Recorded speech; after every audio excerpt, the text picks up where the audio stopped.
दोष के बारे में जानते हैं। अगर किसी जातक की जन्म कुंडली में विष दोष है तो ये बहुत अशुभ फल देने वाला हो जाता है। जिस जातक की जन्म कुंडली में शनि और चंद्रमा की युति हो या दृष्टि संबंध हो, ऐसे में विष दोष का निर्माण होता है।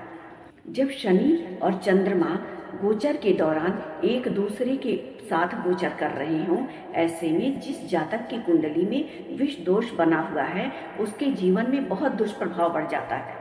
शनि और चंद्रमा दोनों एक दूसरे से विपरीत चलने वाले ग्रह जब जन्म कुंडली में युति बनाते हैं या दृष्टि संबंध बनाते हैं, तो ऐसे में जब शनि का अंतर्दशा प्रत्यंतर्दशा हो या चंद्रमा का या दोनों का एक दूसरे में हो, तो इसका दुष्प्रभाव भी बढ़ता है और बहुत सारे गुप्त और अनसुलझे पहलू हमारे जीवन में आने लगते हैं अचानक। सेवा, तप, संघर्ष, परिश्रम, दासत्व, वृद्धावस्था, धीमे चलना और अंधकार ये शनि ग्रह के कारतत्व हैं। और दूसरी तरफ गतिमान रहना, चलायमान होना, मन की शीतलता, मन का चंचलता, हर दिन कुछ नया करना, ये चंद्रमा के गुण होते हैं। जिस जातक की लग्न कुंडली में या नवमांश कुंडली में शनि और चंद्र की युति बन रही है या दृष्टि संबंध हो रहा है, ऐसे में इस दोष को विष दोष कहते हैं। चंद्रमा जल और शनि कालिक, अगर कालिक को जल में मिला दिया जाए तो उसका क्या स्वरूप होगा, इसी बात से हम विष दोष के दुष्प्रभाव को समझ सकते हैं। विष दोष वाले व्यक्ति हमेशा नकारात्मकता से घिरे होते हैं। उनके अंदर चिंता, दुख और दूसरों से मिली हुई बाधाएं, साथ ही किसी विषय पर गलत निर्णय कर देना उनको हमेशा आंतरिक रूप से परेशान करता रहता है। योग्य होकर भी योग्यता का सम्मान न मिलना, हर्ट होना, लोगों की कड़वी बातें सहना, अपमानित होना विष दोष को बढ़ाता है और ऐसे व्यक्ति मानसिक रूप से कई बीमारियों के भी शिकार हो जाते हैं और साथ से ग्रसित हो जाते हैं।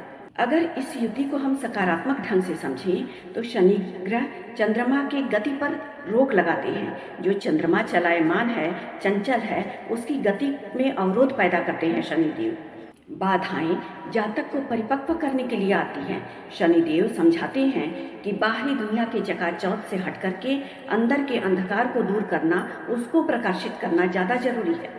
विष दोष का दुष्प्रभाव ये है कि जातक को इतनी समस्याएं मिलती हैं, इतनी बाधाएं मिलती हैं कि वो त्रस्त हो जाता है और अंदर ही अंदर घुटने लगता है। उन्हीं विषयों पर व्यक्ति आत्ममंथन करने लगता है और उसके अंदर अंतर्ज्ञान प्रकाशित होता है। शनि ग्रह आध्यात्मिक ग्रह है और चंद्रमा मन है। शनि ग्रह विष दोष में व्यक्ति को इतना तकलीफ देते हैं, इतनी बाधाएं देते हैं, चिंता देते हैं कि वह व्यक्ति अंतर्ज्ञान की तरफ बढ़ता है और अपने अंदर मंथन करता है। इससे उसकी आध्यात्मिक शक्ति जागृत होती है, अंतर्ज्ञान जागृत होता है। शनि और चंद्र की युति जो विष दोष का निर्माण करती है, संकट और बाधाओं से घिरा व्यक्ति उस ईश्वर के प्रति आकर्षित होता है जिसने अपने सिर पर चंद्र को धारण किया है। जी हाँ, ऐसा व्यक्ति शिव का आराधक बन जाता है, शक्ति की आराधना करता है और वो अपने मन पर नियंत्रण करके अपने अंतर्मन, अंतर्ज्ञान को जागृत करके उसको प्रकाशित करता है। अंततोगत्वा जिस जातक की जन्म कुंडली में विष दोष का निर्माण हो रहा है, उसके जीवन में संघर्ष, बाधाएं, चिंता, दुख, विषाद, संताप देकर शनिदेव उसके पीछे के कर्म बंधनों को काटते हुए उसको बाहरी चकाचौंध से दूर करके अंतर्ज्ञान की दिव्यता को समझाते हैं और प्रकाशित करके अध्यात्म से जोड़ते हैं। धन्यवाद।